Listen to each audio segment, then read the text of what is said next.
और झारखंड में नोटों के पहाड़ खड़ा करने वाले संजीव लाल को लेकर एक बार फिर से चर्चाओं का बाजार तेज है। उनकी पत्नी से भी ईडी ने ईडी दफ्तर में पूछताछ की है और साथ ही उनके नौकर के तौर पर कहे जाने वाले जहांगीर आलम और संजीव लाल अब हिरासत में हैं और इसके बाद कई तरह के सवाल उठ रहे हैं। आखिर सवाल ये भी उठ रहा है कि आने वाले दिनों में इसका क्या कुछ सियासी असर दिखेगा, क्योंकि वार पलटवार का दौर इसे लेकर भी शुरू हो गया है। ईडी ने और भी कई लोगों को समन जारी किया है, पूछताछ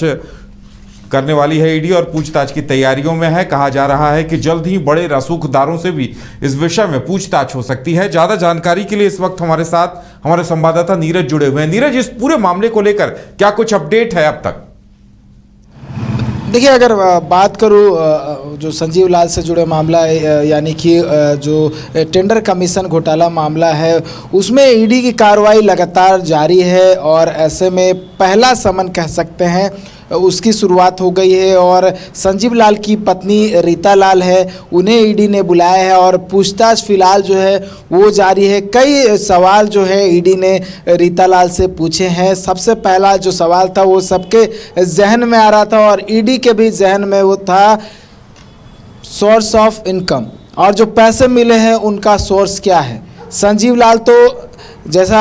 याचिका में इंक्लूड है, बताया गया है कि वो पूछताछ में सही तरीके से नहीं बता रहे हैं और हालांकि कल पूछताछ हुई है, आज भी पूछताछ चल रही है, तो ये देखने वाली बात हो कि संजीव लाल क्या कुछ बताते हैं। लेकिन रीता लाल से भी इसी को लेकर पूछताछ हो रही है कि संजीव लाल कहाँ से पैसे लाते थे, क्या इस बारे में आपको जानकारी थी, क्या आपको बताते थे कि संजीव लाल को कौन पैसा देता था और वो पैसा कहाँ दिया जाता था, किसके थ्रू जो था जहांगीर आलम तक पहुँचाया जाता था, क्या जहांगीर आलम खुद यहाँ पर पैसा लेने आते थे या फिर संजीव लाल के कहने पर कहीं दूसरे लोकेशन पर जाते थे और वहाँ से जहांगीर आलम पैसा लेकर अपने जगह जाते थे, या फिर संजीव लाल के घर आते थे, वहाँ पैसा दिखाते थे और उसके बाद जो अपने किराया का मकान लिया वहाँ पर जाते थे। ये तमाम सवाल जो है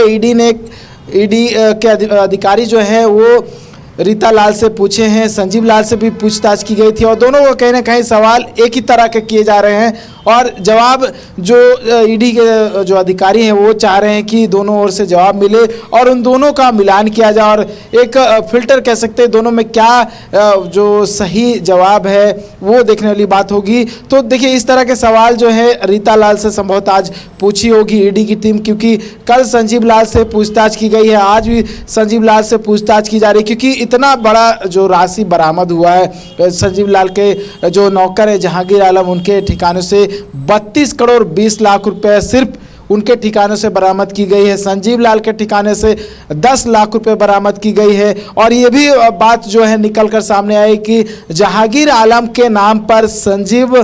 लाल ने 2 गाड़ियां ली थी। अब समझ सकते हैं कि 2 गाड़ी एक नौकर के नाम पे कोई व्यक्ति लेता है तो समझ सकते हैं कि वो पैसा कहाँ खपाना चाहता है, कहाँ इन्वेस्ट करना चाहता है, क्योंकि जो मनी है वो ब्लैक है, वाइट रहता तो अपने नाम पर गाड़ी ले सकते थे, लेकिन क्योंकि ब्लैक मनी है इसलिए उन्होंने नौकर के नाम पे गाड़ी लिया है। तो ये सवाल जो है तमाम जो ईडी के अधिकारी है वो पूछने की कोशिश कर रहे हैं और उसका जवाब जो है लेने की कोशिश की जा रही है कि जो पैसा था वो कहाँ से आता। साथ ही क्योंकि मंत्री आलमगीर आलम से भी नाम जुड़ा हुआ है, निजी सचिव है संजीव लाल, ऐसे में मंत्री के एंगल से भी ईडी के अधिकारी जो है वो कड़ियों की जोड़ने की कोशिश कर रहे हैं। क्या मंत्री आलमगीर आलम का भी इस पूरे मामले में लेना देना है या फिर ऐसे ही उनका नाम सामने आ रहा है, क्योंकि निजी सचिव जो है वो मंत्री आलमगीर आलम के हैं और क्योंकि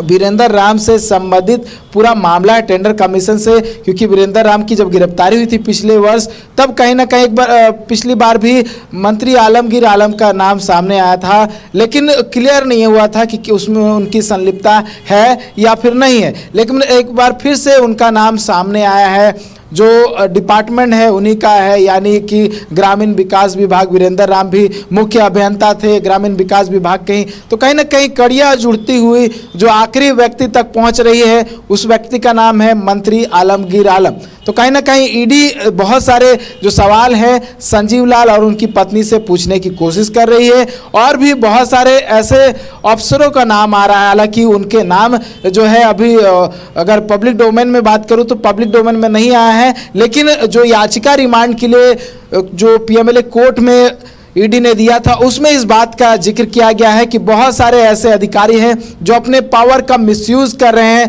और कहीं ना कहीं कमीशन का जो खेल पूरे झारखंड में चल रहा था उसका बिल्कुल नीरज, कुछ वहाँ एक और गंभीर सवाल सामने आ गया है जिस पर बीजेपी भी सवाल खड़े कर रही थी कि ईडी की तरफ से जो पत्र लिखा गया था वहाँ भ्रष्टाचार को लेकर उस पत्र को भी लीक कर दिया गया था। लगता है ईडी अब उस बात को लेकर भी पड़ताल करेगी। बिल्कुल, देखिए इस तरह के आरोप जो है इससे पहले भी लगता रहा है, क्योंकि इससे अगर पत्र की बात करूं तो ईडी ने बहुत पहले पत्र भी लिखा था और ये कहा था कि मामले में जांच होनी चाहिए, लेकिन इसको लेकर कोई जांच नहीं हुई। ये कहा गया था कि मामले में जो राज्य सरकार अपनी ओर से एफआईआर दर्ज करे, एफआईआर दर्ज के मामले में कार्रवाई करे, लेकिन कुछ ठोस कार्रवाई जो है राज्य सरकार की ओर से देखने को नहीं मिली। और क्योंकि ईडी का उस समय भी आरोप लगता रहा, अगर इसमें थोड़ा अगर हम पॉलिटिकल एंगल भी डालने की कोशिश करें तो पॉलिटिकल एंगल से भाजपा जो कि विपक्ष में है राज्य में, वो भी आरोप लगाती रही है कि कहीं ना कहीं राज्य में जो सरकार है उसके सहयोग से इतना बड़ा घोटाला चल रहा है, भ्रष्टाचार का खेल चल रहा है। तो ये कहीं ना कहीं आरोप उस समय भी लगता रहा था और अभी भी लग रहा है, और इसके पीछे की क्या वजह है वो देखने वाली बात होगी कि लीक जो है पत्र किसने किया था ये देखने वाली बात होगी। लेकिन अभी की मौजूदा स्थिति की बात करूं तो ये जो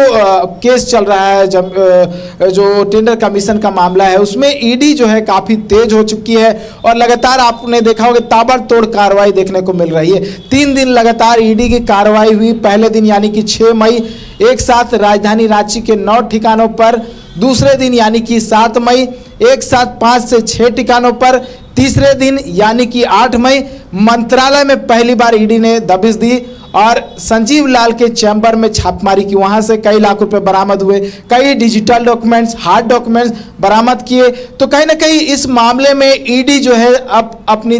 तेजी दिखा रही है और हो सकता है कि आने वाले समय में बहुत सारे लोगों को इस मामले में समन भेजा जा सकता है। बहुत सारे ऑफिसर जो है वो ईडी के घेरे में आ सकते हैं और कहीं ना कहीं गाज जो है आने वाले समय में बहुत लोगों पर गिर सकती है, लेकिन किस पे गिरेगी इसका इंतजार करना होगा। उदय,